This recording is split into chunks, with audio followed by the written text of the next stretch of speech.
Story, Guilty Pleasures, Anita Blake, Vampire Hunter.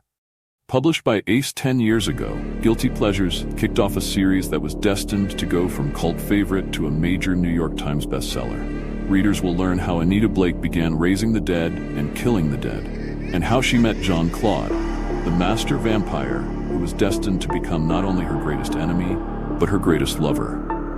Now start the story. Willie McCoy had been a jerk before he died. His being dead didn't change that. He sat across from me, wearing a loud plaid sport jacket. The polyester pants were primary Crayola green. His short black hair was slicked back from a thin triangular face. He had always reminded me of a bit player in a gangster movie. The kind that sells information, runs errands, and is expendable. Of course, now that Willie was a vampire, the expendable part didn't count anymore. But he was still selling information and running errands. No, death hadn't changed him much. But just in case, I avoided looking directly into his eyes. It was standard policy for dealing with vampires. He was a slime bucket, but now he was an undead slime bucket. It was a new category for me. We sat in the quiet, air-conditioned hush of my office. The powder blue walls, which Bert, my boss, thought would be soothing, made the room feel cold. "Mind if I smoke?" he asked. "Yes," I said, "I do." "Damn, you aren't going to make this easy, are you?" I looked directly at him for a moment. His eyes were still brown. He caught me looking, and I looked down at my desk. Willie laughed, a wheezing snicker of a sound. The laugh hadn't changed. "Geez, I love it. You're afraid of me." "Not afraid, just cautious. You don't have to admit it. I can smell the fear on you, almost like something touching my face, my brain. You're afraid of me because I'm a vampire." I shrugged. What could I say?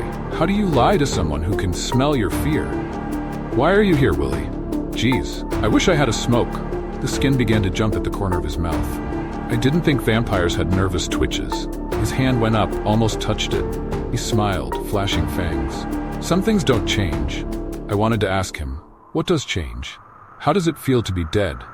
I knew other vampires, but Willie was the first I had known before and after death. It was a peculiar feeling. "What do you want?" "Hey, I'm here to give you money, to become a client." I glanced up at him, avoiding his eyes. His tie tack caught the overhead lights. Real gold. Willie had never had anything like that before. He was doing all right for a dead man. I raised the dead for a living, no pun intended. Why would a vampire need a zombie raised? He shook his head, two quick jerks to either side. No voodoo stuff. I want to hire you to investigate some murderers." "I am not a private investigator." "But you got one of them on retainer to your outfit." I nodded. "You could just hire Miss Sims directly. You don't have to go through me for that." Again, that jerky head shake. "But she don't know about vampires the way you do." I sighed. "Can we cut to the chase here, Willie? I have to leave." I glanced at the wall clock. "In 15 minutes. I don't like to leave a client waiting alone in a cemetery. They tend to get jumpy." He laughed. I found the snickery laugh comforting, even with the fangs. Surely vampires should have rich, melodious laughs. I'll bet they do. I'll just bet they do. His face sobered suddenly, as if a hand had wiped his laughter away. I felt fear like a jerk in the pit of my stomach. Vampires could change movements like clicking a switch. If he could do that, what else could he do? "You know about the vampires that are getting wasted over in the district?" He made it a question, so I answered. "I'm familiar with them." 4 vampires had been slaughtered in the new Vampire Club district. Their hearts had been torn out, their heads cut off. "You still working with the cops?" "I am still on retainer with the new task force." He laughed again. "Yeah, the spook squad. Under-budgeted and undermanned, right? You've described most of the police work in this town. Maybe, but the cops feel like you do, Anita. What's one more dead vampire? New laws don't change that." It had only been 2 years since Addison vs. Clark. The court case gave us a revised version of what life was and what death wasn't. Vampirism was legal in the good of US of A. We were one of the few countries to acknowledge them. The immigration people were having fits trying to keep foreign vampires from immigrating in, well, flocks. All sorts of questions were being fought out in court. Did heirs have to give back their inheritance? Were you widowed if your spouse became undead? Was it murder to slay a vampire? There was even a movement to give them the vote. Times were a-changing. I stared at the vampire in front of me and shrugged. Did I really believe what was one more dead vampire? Maybe. If you believe I feel that way, why come to me at all? Because you're the best at what you do. We need the best. It was the first time he had said, we. Who are you working for, Willie? He smiled then. A close, secretive smile, like he knew something I should know. Never you mind that. Money's real good. We want somebody who knows the nightlife to be looking into these murders. I've seen the bodies, Willie. I gave my opinions to the police. What'd you think? He leaned forward in the chair, small hands flat on my desk. His fingernails were pale, almost white, bloodless. I gave a full report to the police. I stared up at him, almost looking him in the eye. Won't even give me that, will ya? I am not at liberty to discuss police business with you. I told him you wouldn't go for this. Go for what? You haven't told me a damn thing. We want you to investigate the vampire killings, find out who's or what's doing it.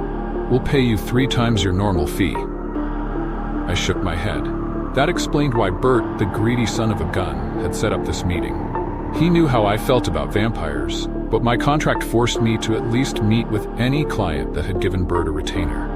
My boss would do anything for money. Problem was, he thought I should too. Bert and I would be having a talk very soon. I stood. The police are looking into it. I am already giving them all the help I can. In a way, I am already working on the case. Save your money. He sat staring up at me, very still. It was not that lifeless immobility of the long dead, but it was a shadow of it. Fear ran up in my spine and into my throat. I fought an urge to draw my crucifix out of my shirt and drive him from my office. Somehow throwing a client out using a holy item seemed less than professional, so I just stood there, waiting for him to move. Why won't you help us? I have clients to meet, Willie. I'm sorry that I can't help you. Won't help, you mean? I nodded. Have it your way. I walked around the desk to show him to the door. He moved with a liquid quickness that Willie had never had, but I saw him move and was one step back from his reaching hand. I'm not just another pretty face to fall for mind tricks. You saw me move. I heard you move. You're the new dead, Willie. Vampire or not, you've got a lot to learn. He was frowning at me, hands still half extended towards me. Maybe, but no human could have stepped out of reach like that. He stepped up close to me, plaid jacket nearly brushing against me. Pressed together like that, we were nearly the same height, short. His eyes were on a perfect level with mine. I stared as hard as I could at his shoulder. It took everything I had not to step back from him. But damn it, undead or not, he was Willie McCoy. I wasn't going to give him the satisfaction. He said, "You ain't human any more than I am." I moved to open the door. I hadn't stepped away from him. I had stepped away to open the door. I tried convincing the sweat along my spine that there was a difference. The cold feeling in my stomach wasn't fooled either. I really have to be going now. Thank you for thinking of Animators, Inc. I gave him my best professional smile, empty of meaning as a light bulb, but dazzling. He paused in the open doorway. Why won't you work for us? I gotta tell him something when I go back. I wasn't sure, but there was something like fear in his voice. Would he get in trouble for failing? I felt sorry for him and knew it was stupid. He was the undead, for heaven's sake, but he stood looking at me, and he was still Willie, with his funny coats and small, nervous hands. Tell them, whoever they are, that I don't work for vampires. A femme oui? Again, he made it sound like a question. Concrete. There was a flash of something on his face, the old Willie peeking through. It was almost pity. I wish you hadn't said that, Anita. These people don't like anybody telling them no. I think you've overstayed your welcome. I don't like to be threatened. It ain't a threat, Anita. It's the truth. He straightened his tie, fondling the new gold tie tack, squared his thin shoulders and walked out.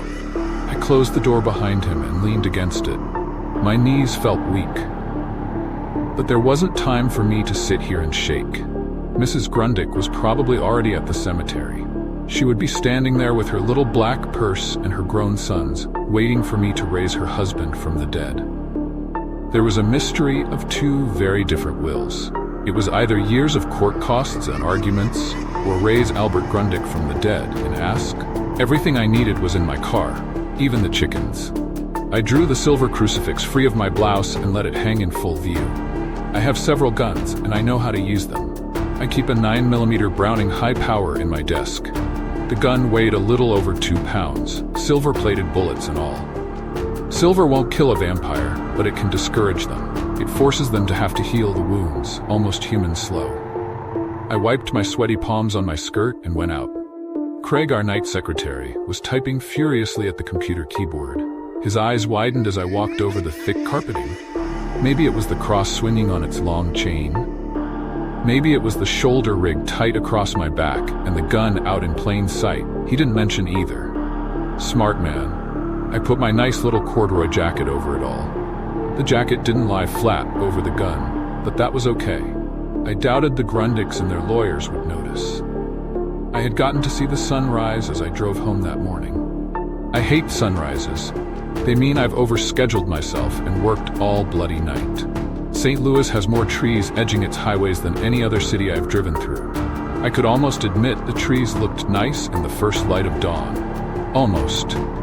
My apartment always looks depressingly white and cheerful in morning sunlight. The walls are the same vanilla ice cream white as every apartment I've ever seen. The carpeting is a nice shade of gray, preferable to that dog poop brown that is more common. The apartment is a roomy one-bedroom. I am told it has a nice view of the park next door. You couldn't prove it by me. If I had my choice, there would be no windows. I get by with heavy drapes that turn the brightest day to cool twilight. I switch the radio on low to drown the small noises of my day-living neighbors.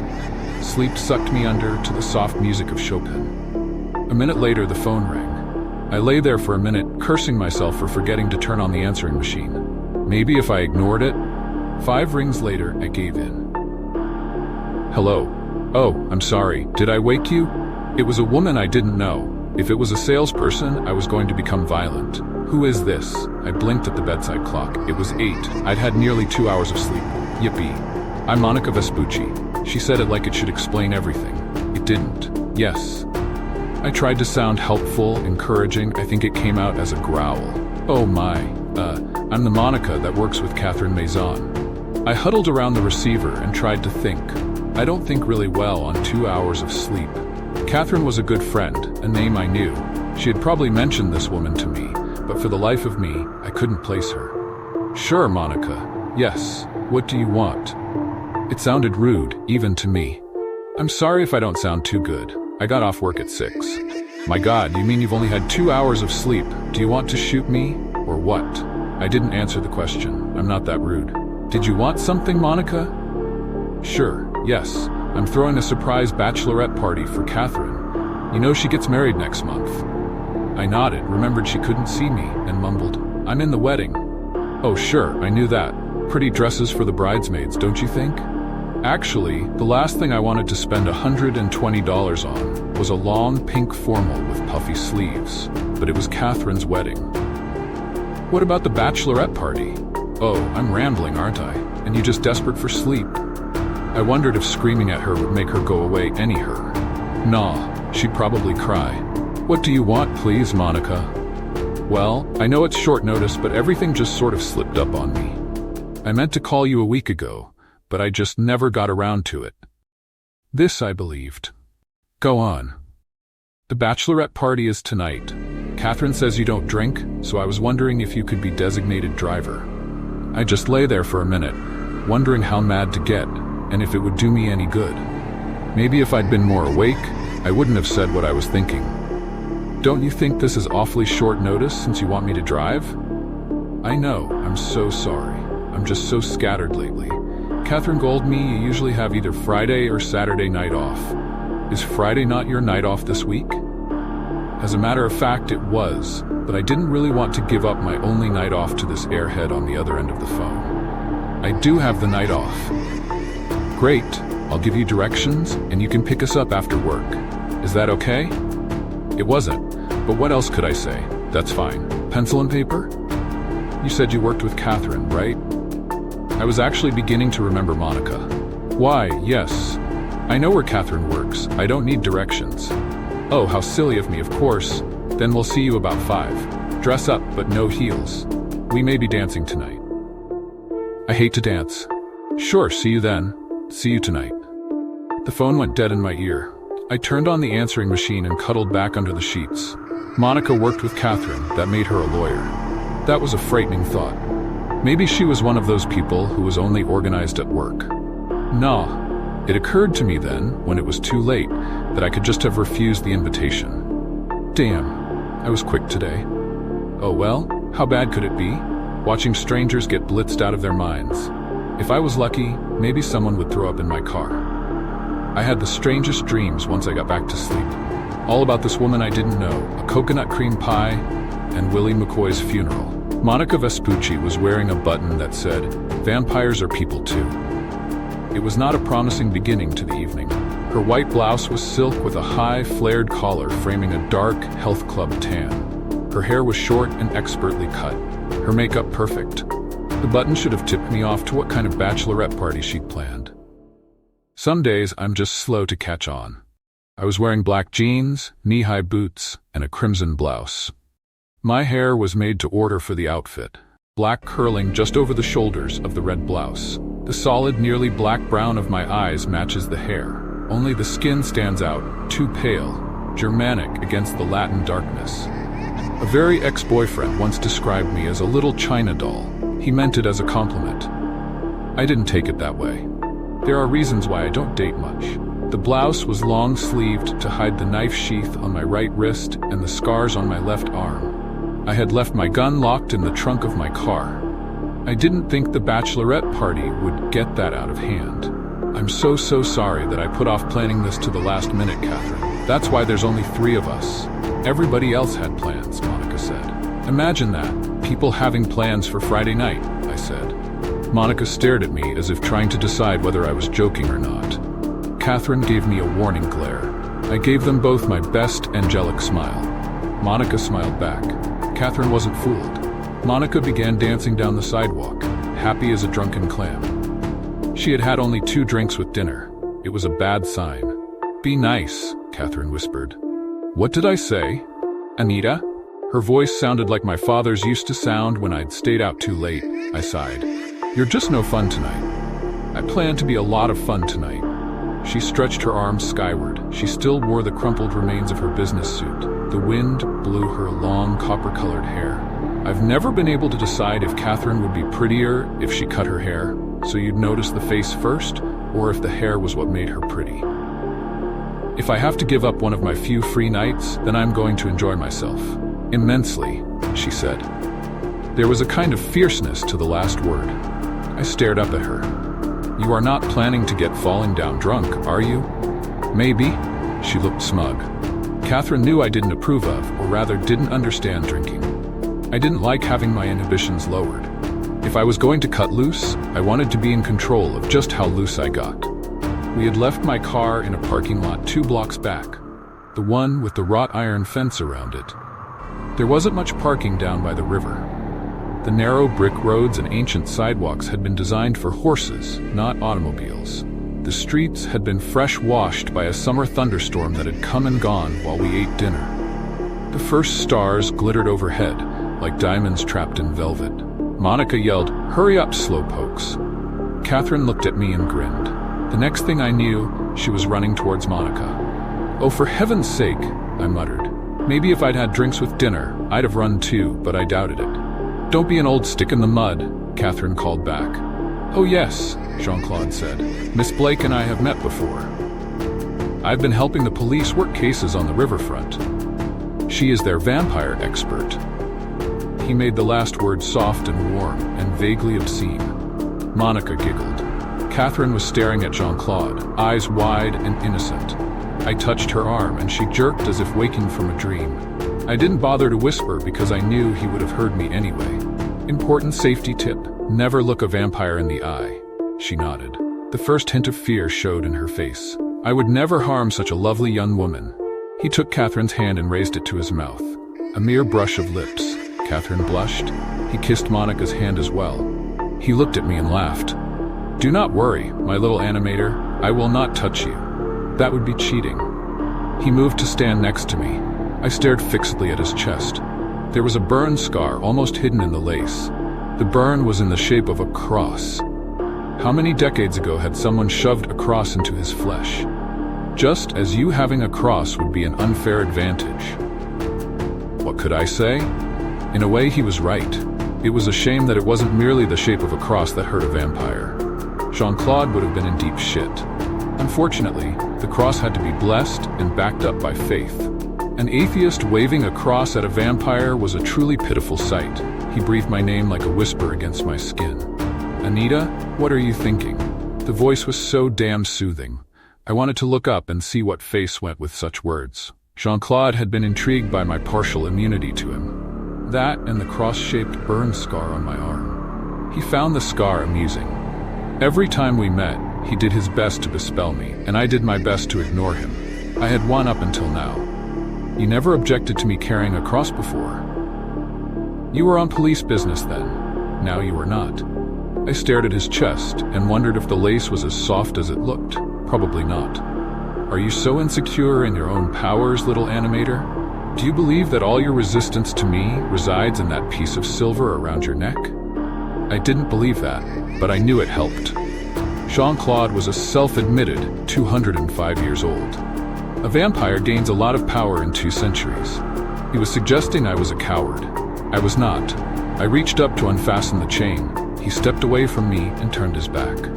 The cross spilled silver into my hands. A blonde human woman appeared beside me. She handed me a check stub and took the cross. Nice, a holy item check, girl. I felt suddenly underdressed without my cross. I slept and showered in it. Jean-Claude stepped close again. You will not resist the show tonight, Anita. Someone will enthrall you. No, I said, but it's hard to be tough when you're staring at someone's chest. You really need eye contact to play tough, but that was a no-no. He laughed. The sound seemed to rub over my skin like the brush of fur, warm and feeling ever so slightly of death. Monica grabbed my arm. You're going to love this, I promise you. Yes, Jean-Claude said. It will be a night you will never forget. Is that a threat? And he laughed again, that warm, awful sound. This is a place of pleasure, Anita, not violence. Monica was pulling at my arm. Hurry, the entertainment's about to begin. Entertainment? Catherine asked. I had to smile. Welcome to the world's only vampire strip club, Catherine. You are joking. Scout's honor. I glanced back at the door. I don't know why. Jean-Claude stood utterly still, no sense of anything, as if he were not there at all. Then he moved, one pale hand raised to his lips. He blew me a kiss across the room. The night's entertainment had begun. Our table was nearly bumping up against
He began to slip out of leather jacket, moving almost in slow motion. The soft music seemed to have a pulse that his body moved with, swaying. The jacket slid to the stage. He stared out at the audience for a minute, letting us see what there was to see.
She was sitting upright in her chair, eyes still half closed. She licked her lips and stretched, hands over her head. The next episode is going to be even more exciting. Don't miss it. Stay connected by subscribing to the channel.